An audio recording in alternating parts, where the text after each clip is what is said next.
Muy buenas tardes tengan todos ustedes, amados hermanos y amigos que me escuchan en los diferentes lugares donde se encuentran. Reciban todos un cordial saludo. En esta ocasión quiero dar seguimiento al mensaje de las 7 palabras de Jesús en la cruz.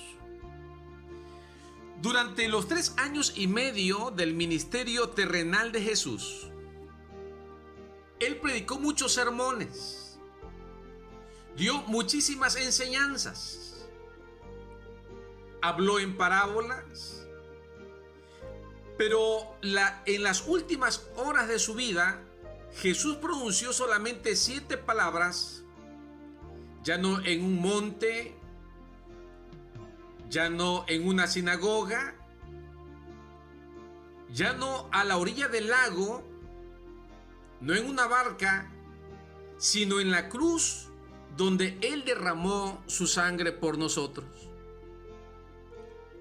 Esas 7 palabras constituyen su último mensaje, su último sermón. Nuestro Señor Jesucristo murió como lo que Él dijo que era el buen pastor. Él entregó su vida predicando, enseñando, consolando y dando palabras de esperanza. Así de maravilloso es nuestro Señor Jesús. En esta ocasión reflexionaremos sobre las últimas 4 palabras que Jesús expresó en la cruz del Calvario y tomaremos su mensaje para nuestra vida. La pregunta a contestar en esta tarde es la siguiente: ¿cuáles son esas últimas 4 palabras que Jesús expresó en la cruz del Calvario? Y según la Biblia, la 4ª palabra que Jesús expresó en el madero es una palabra de angustia. Les invito a que busquen en el Evangelio según San Mateo, su capítulo 27, versículos 45 y 46, que dice de la siguiente manera: y desde la hora 6ª hubo tinieblas sobre toda la tierra hasta la hora 9ª. Cerca de la hora 9ª, Jesús clamó a gran voz diciendo: Elí, Elí, lama sabactani. Esto es: Dios mío, ¿por qué me has desamparado? Para que nosotros podamos comprender mejor el significado de estas palabras que Jesús está pronunciando en el madero, que son impactantes, es necesario que nosotros tengamos que leer el Salmo número 22, que es uno de los salmos mesiánicos escrito por el salmista David. Y el Salmo 22:1 dice: Dios mío, ¿por qué me has desamparado? ¿Por qué estás tan lejos de mi salvación y de las palabras de mi clamor? El título del Salmo ahí en su Biblia dice sobre Ajelet Sahar, y esa palabra significa el siervo de la aurora o el corzo del amanecer. Según la mayoría de los historiadores judíos, este salmo era cantado cuando se ofrecía el sacrificio del cordero de la mañana en el tabernáculo, en el templo. Se hacía referencia a este Salmo número 22. En esta ocasión, Jesús, el Cordero de Dios, perfecto, estaba siendo ofrecido en sacrificio el Padre Celestial estaba entregando a su Hijo unigénito por la humanidad pecadora, por cada uno de nosotros. Y cuando leemos en el Evangelio según San Juan capítulo 1 versículo 19, cuando Juan el Bautista vio por primeramente a Jesús, él exclama y dice: he aquí el Cordero de Dios que quita el pecado del mundo. Esta cuarta palabra entonces que Jesús está pronunciando en la cruz del Calvario habla acerca de la angustia que él estaba teniendo al sentir que su Padre Celestial por un momento lo estaba olvidando. El Padre Celestial no permitió que Abraham sacrificara a su hijo Isaac. Relato bíblico que encontramos en Génesis 22, 11 al 13. Ahora el Padre Celestial estaba sacrificando a su hijo por nosotros, y por eso el Señor con agonía expresa: ¿por qué me has desamparado? Para que nos demos cuenta de la agonía, el dolor, el sufrimiento que significaba para Dios ese sacrificio. No solo el Hijo sufría, sino también el Padre permitiendo que su Hijo muriera en la cruz. Cada uno de nosotros, por ese amor de Dios por nosotros, tenemos que amarlo, que honrarlo y alabarlo cada día de nuestras vidas.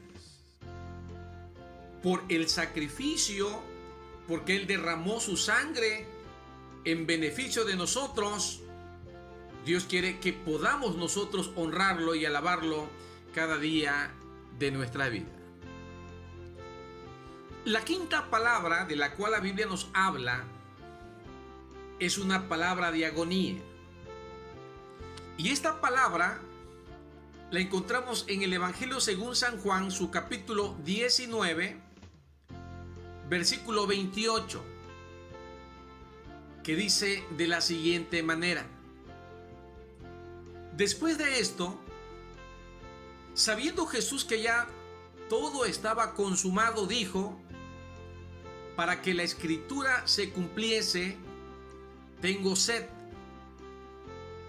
Esta es la quinta palabra, una palabra de agonía.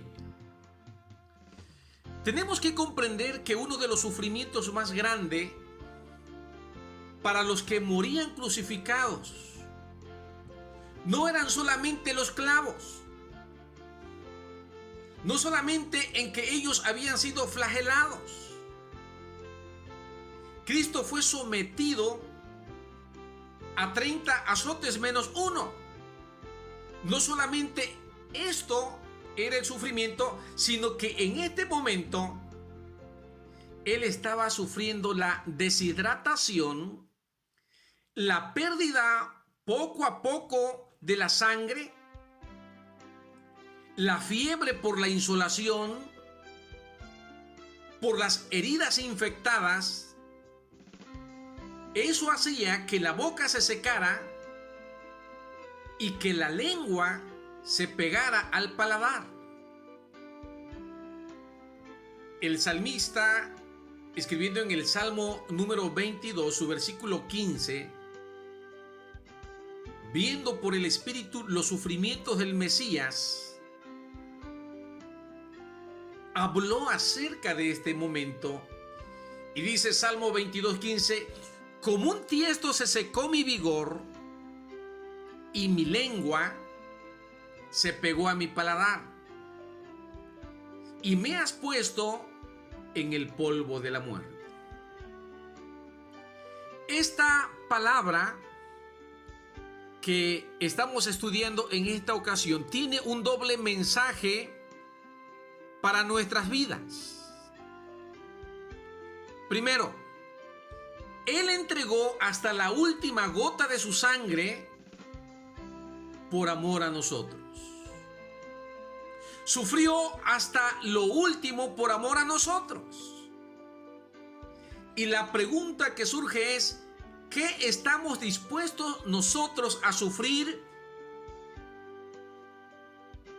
por el amor que Dios ha mostrado a nosotros? Es triste que muchos cristianos no se congregan cuando de repente empieza a llover, o cuando amanece soleado, hace mucho calor.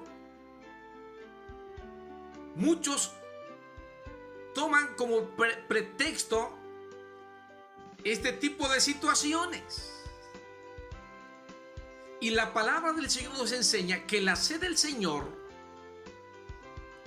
pueda motivarnos a dar más de nuestra vida para Él.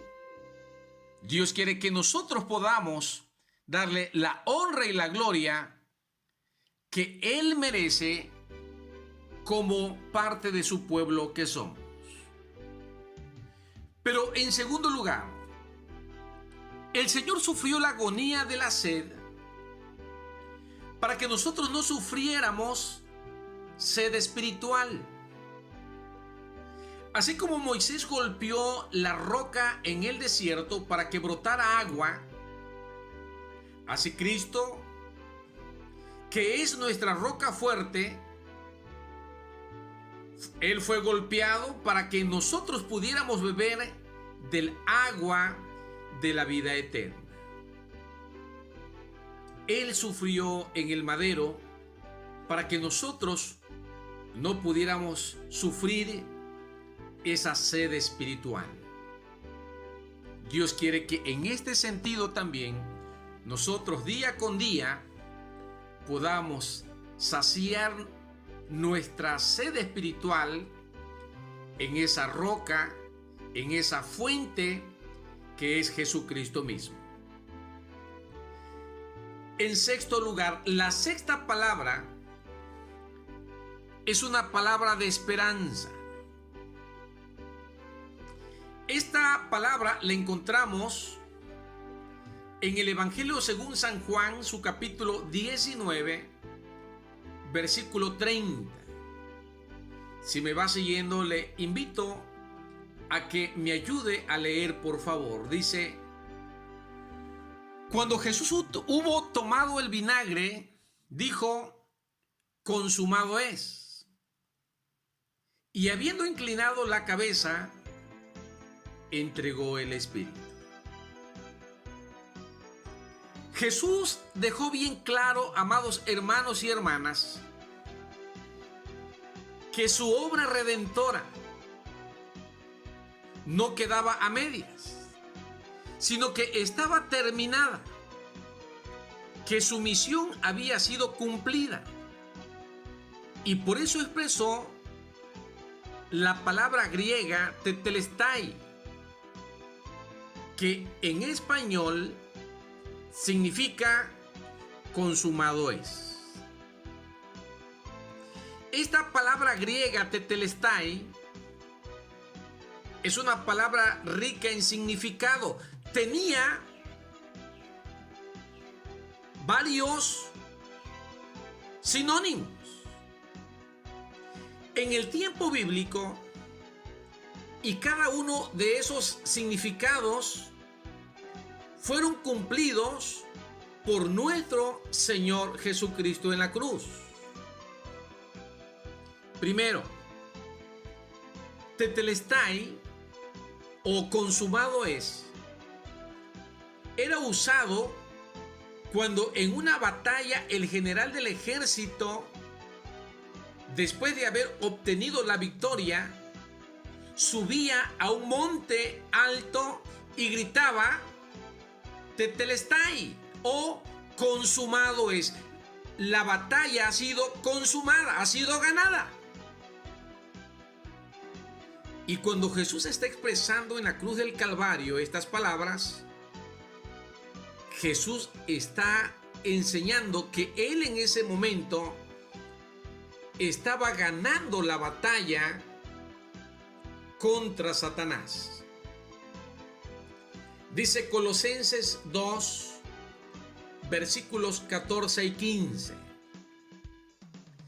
Anulando el acta de los decretos que había contra nosotros, que nos era contraria, quitándola de en medio y clavándola en la cruz,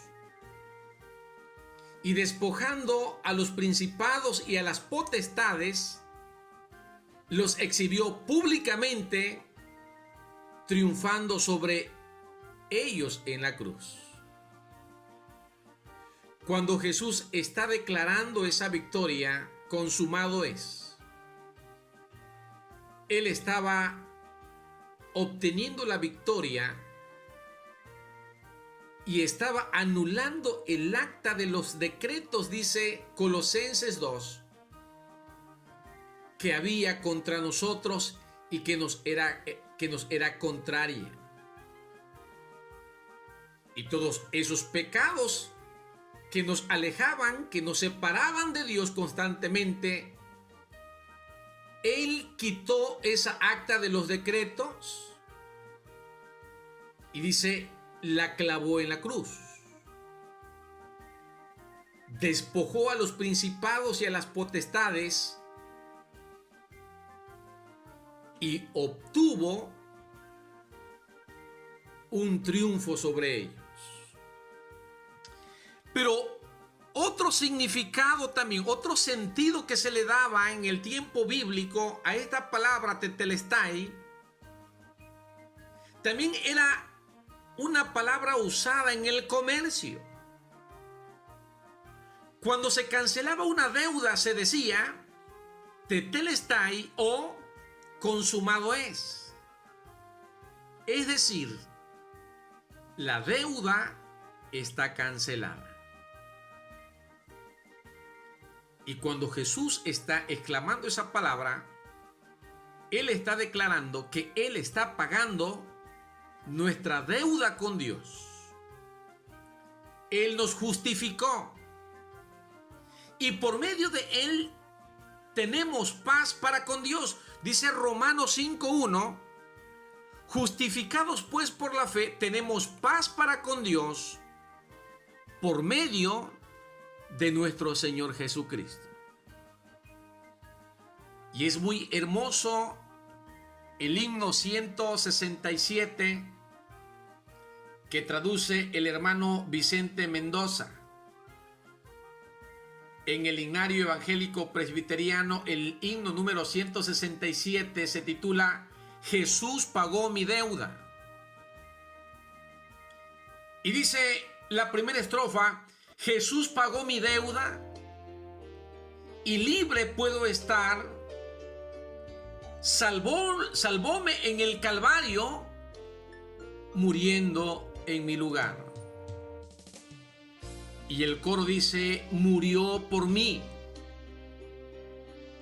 ¿Qué amor tan grande debe ser aquel que precio tal pagó por mí, por mí? Amados hermanos y hermanas, Jesús murió por ti y por mí. Él derramó su sangre en el madero para darnos eterna salvación. Y Dios quiere que en gratitud, amados hermanos, a lo que Él ha hecho por nosotros, nosotros podamos servirle, podamos darle honra, podamos darle gloria. Y en esta ocasión hago la invitación también a aquellos que todavía rehúsan, no han tenido un encuentro personal con Cristo, a que ustedes puedan también reconocer a Jesús como el único, como el dueño, como el Señor, el Salvador de sus vidas, sabiendo que solamente en Él tenemos el perdón de nuestros pecados y tenemos también la promesa de la salvación y de la vida eterna. Yo te invito, amado hermano y amigo que me escucha, tú que te has descarriado, tú que te has alejado de los caminos del Señor, a que tú puedas pedirle al Señor que sea Él quien te perdone, que sea Él quien tenga misericordia de ti y que tú puedas también formar parte de ese pueblo que el Señor ha comprado a precio de sangre. La séptima y última palabra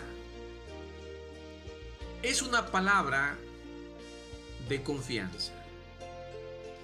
Y para esto les invito a que busquen en San Lucas capítulo 23, su versículo 46.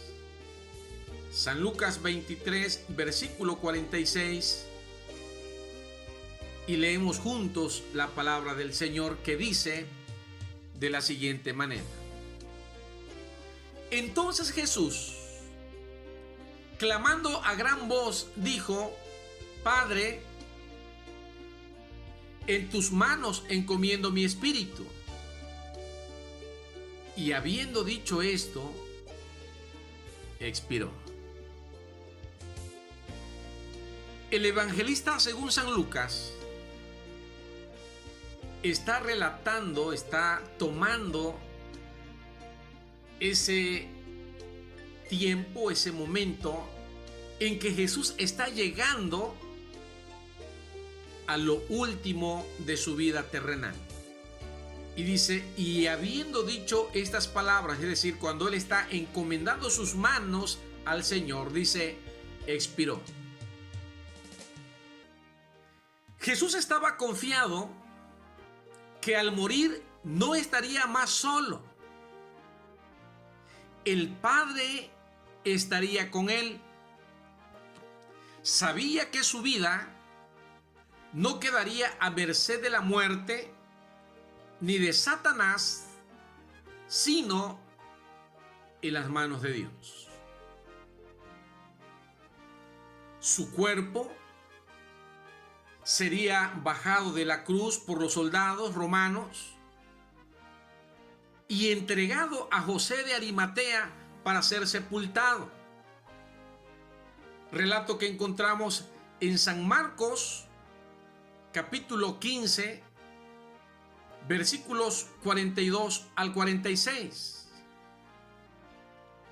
Pero cuando nosotros pensamos en ese momento importante en la vida de Jesús, Él no está pensando en su cuerpo material, en su cuerpo físico, sino Él está pensando en su espíritu, en su alma, en su ser. Y cuando Él reconoce que está llegando el fin de sus días aquí en la tierra, Él encomienda, Él pone en manos de Dios esa alma y ese espíritu. Jesús no se preocupó por quién se haría cargo de su cuerpo, sino de su espíritu. Él confiaba que aún más allá de la muerte, su Padre Celestial estaría con él. Y el Salmo 48:14 dice de la siguiente manera: porque este Dios es Dios nuestro eternamente y para siempre. Él nos guiará aún más allá de la muerte. Amado hermano, si no tienes subrayado ese versículo, ese texto bíblico, subráyalo, porque es una promesa que Dios nos está dando allí, donde Él se compromete, dice, que al llegar el tiempo, el momento de nuestra vida en esta tierra, al llegar el tiempo de partir, de expirar, de morir, dice el Salmo 48:14, que Él nos guiará aún más allá de la muerte. Fueron las promesas que Jesús también le dio al ladrón arrepentido, al segundo ladrón. Cuando el segundo ladrón le dice: Señor, acuérdate de mí cuando vengas en tu reino. Y Jesús responde al ladrón arrepentido y le da una promesa y le dice: yo te aseguro que hoy estarás conmigo en el paraíso. Esto es algo que debe de motivarnos, debe de movernos a la fidelidad a Dios, al servicio a Dios. Es triste que muchas personas en este tiempo se estén ocupando en esta vida presente de las cosas materiales, para que cuando llegue el día de su muerte ya esté segura su ceremonia. Si es cristiano, católico, posiblemente los rezos. Algunos se están preocupando, dejando repartidos sus bienes materiales, pero no han entregado su alma al Señor. Cada persona que tiene a Cristo en su corazón nunca se separará de Dios, ni de la muerte misma. Cuando el apóstol San Pablo escribe a los romanos en el capítulo número 8, versículos 38 y 39, dice: por lo cual estoy seguro de que ni la muerte ni la vida, ni ángeles, ni principados, ni potestades, ni lo presente, ni lo porvenir, ni lo alto, ni lo profundo, ni ninguna otra cosa creada nos podrá separar del amor de Dios que es en Cristo Jesús, Señor nuestro.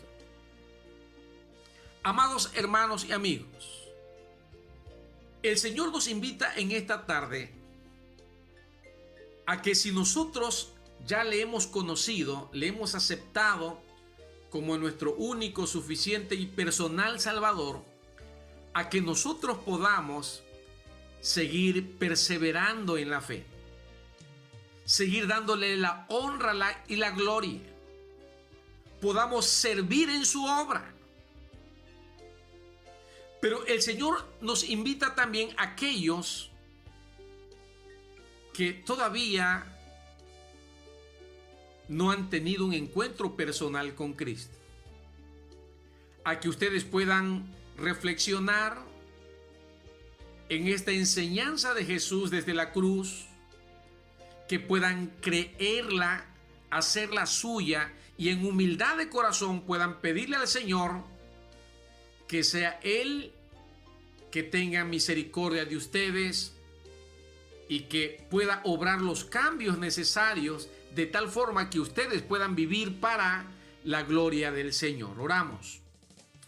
Dios nuestro Padre, gracias por tu palabra en esta tarde, que nos ha hablado y nos ha enseñado, Señor, esa última enseñanza, el último sermón que tú predicaras en tu vida. Permite que como iglesia nosotros podamos tenerla presente, vivirla, aplicarla en nuestras vidas y servir, Señor, para la gloria de tu nombre. Pero en la vida de aquellos que todavía no creen, en la vida de aquellos que dudan, que tu Espíritu Santo, Señor, los convenza de todo pecado, de toda maldad, y que tú los dirijas, Señor, al pleno conocimiento tuyo, al pleno conocimiento de tu palabra.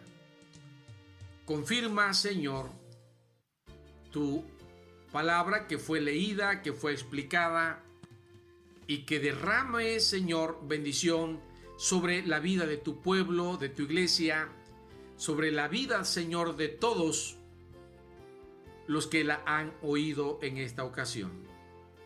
Lo pedimos en el nombre de Jesús, nuestro Señor y nuestro Salvador. Amén. Que el Señor les bendiga. Amén.